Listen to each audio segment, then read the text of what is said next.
Mijn restaurant is ook van start gegaan op VTM. Iets anders dan de vorige jaren, zo is het concept nu wel opgebouwd. En de jury bestaat dan ook uit andere juryleden. En eentje daarvan is de Limburgse architect Vittorio Simoni. Goedemiddag, Vittorio. Goedemiddag.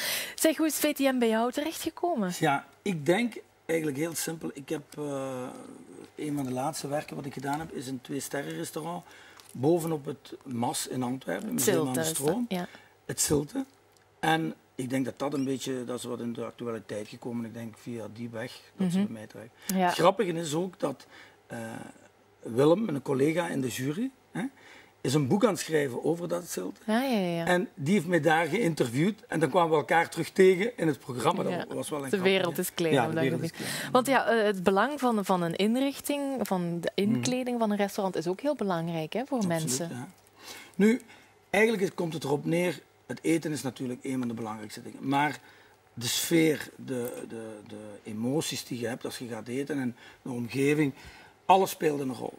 Het begint ook natuurlijk met het gezelschap waar je bij bent. Ja, tuurlijk. Maar ja, ik denk dat wij noemen dat eigenlijk, elke situatie is anders. Als je nu in het buitenland bent, is dat anders. Zit je in het binnenland, zit je, om het even waar je bent, elke keer is het anders. Hè?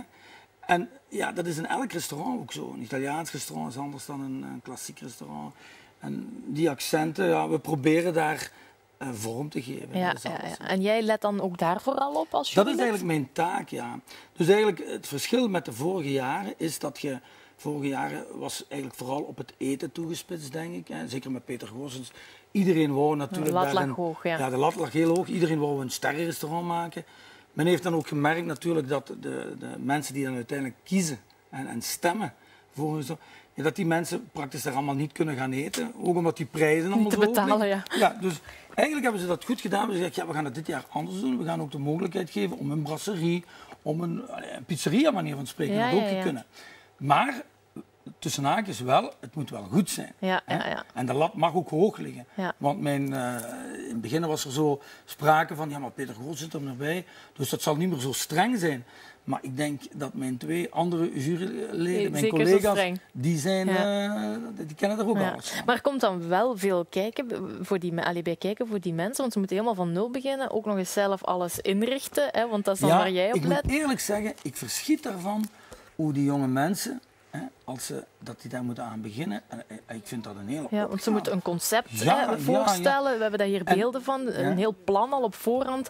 Allee, dat kan toch allemaal een beetje veranderen naarmate het programma... En dat verandert ook heel veel. Maar wat heel eigenaardig is, dat die dat op zeer korte tijd moeten kunnen. Ook, ja. U moet weten, de eerste keer dat ik in contact kom met die mensen voor het interieur, en 3 weken daarna moet dat bijna klaar zijn. Dus dat is natuurlijk Tempo. Ja. Absoluut. Ja. En wat vind je nu van de creaties die ze hebben gemaakt, het interieur die er nu zijn? Ik heb het nog niet afgezien. Ah, nee. Nee, het is zo, de toestand is zo dat we zitten op het moment, zijn er een paar opnames gebeurd in verband dat we een bezoek hebben gebracht, dat we eens gaan eten zijn enzovoort. In die scènes van eten, als we daar zijn, dat is de in de werf, op de werf. En dan zijn er een paar dingen gezegd. Ik ben zelf een tour gaan doen. Ik heb advies gegeven, ik zou dat zo doen, ik zou dat zo doen. En ja, nu zijn ze daar volop mee bezig. En volgende week hebben wij opnames. En dan zou het plusminus toch moeten af zijn. En dan gaan we pas geconfronteerd worden met de realiteit. Ook natuurlijk, tijdens het programma kunnen ze geld winnen. En dat geld kunnen ze dan ook investeren in hun interieur. Iemand die niet veel geld heeft gewonnen, die zal waarschijnlijk een prover interieur maken.